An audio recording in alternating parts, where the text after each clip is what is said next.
High school student visits prison, catches inmates in the act. He was cornered, stuck between the back of the door and the wall. His heart pounded as he hoped he wouldn't get caught. Listening intently, his breathing slowed. He didn't want to think about what would happen if they knew he was there. Suddenly, his eyes grew wide and his stomach dropped. He had to act fast. 18-year-old Cyan Green was in his final grade in high school. He was a quiet student with good grades. No one ever had a problem with him until now. Cy was attending Palma School, one of the most elite high schools in the Californian state. He moved there in second grade as his parents wanted him to keep out of trouble, but that wasn't the case. Everyone there came from privileged backgrounds, but Cy was different.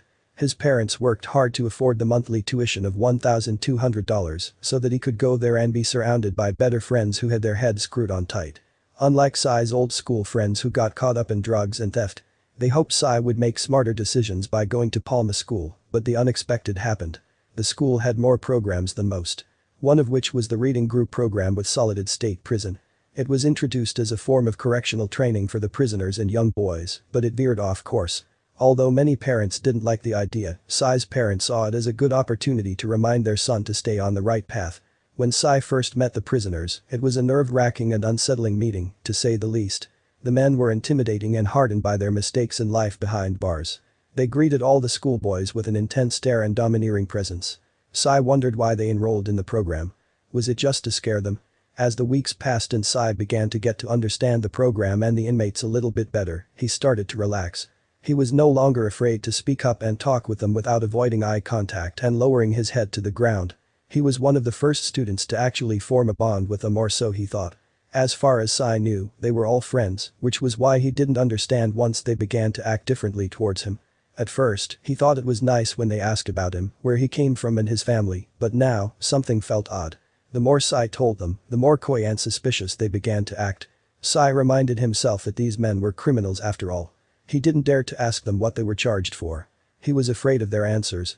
It was a dark moment when Cy realized that he really didn't know these men, and they knew so much about him. Maybe the other students kept their distance for a reason which was now becoming clear. It was just a feeling, but he knew it was true. They were talking about him. He watched them stare at him from a distance as they talked amongst themselves. When he'd ask what they were talking about, they'd reply nothing with a smirk. Cy could tell they were planning something, but he could never have imagined what. As the group's recess bell rang and Cy's classmates began to mess around the gym hall where the reading group took place, Cy left the hall quietly to go to the bathroom. But just before he was about to leave again, he heard heavy footsteps coming towards him. Instinct told him to hide. He jumped behind the open door as a group of inmates walked in. He wasn't supposed to be there. He was cornered, stuck between the wall and the back of the door.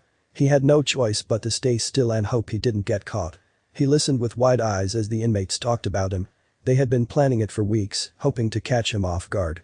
His heart pounded as he stepped out from behind the door. He walked up to them. "Are you serious?" The inmates were surprised to see him. They wanted to be the ones to surprise him. "We already talked to your principal, Cy. It's a done deal."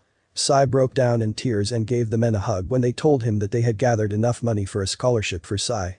They had learned of Cy's background and his father's current health issues. That meant he wouldn't be able to afford to keep Cy in Palma School for the remainder of his final year. The inmates really valued their time with the school kids and wanted to give back to the school and the program that had helped them out a lot and gave them something to look forward to. But how did they raise the money? They work for 8 cents an hour in prison, so they had to be creative. However, one inmate gave Cy his entire monthly savings. They raised the remaining money through other donations and fundraisers. In the end, they had raised $30,000 for Cy's family to see him through high school. Cy graduated with top grades and used the rest of the money to go on to college and study sports broadcasting. He was eternally grateful to the inmates and kept in touch with them. Thanks to the inmates' hard work, Cy was able to stay on the right path in life and make his parents proud. What a wonderful example of kindness.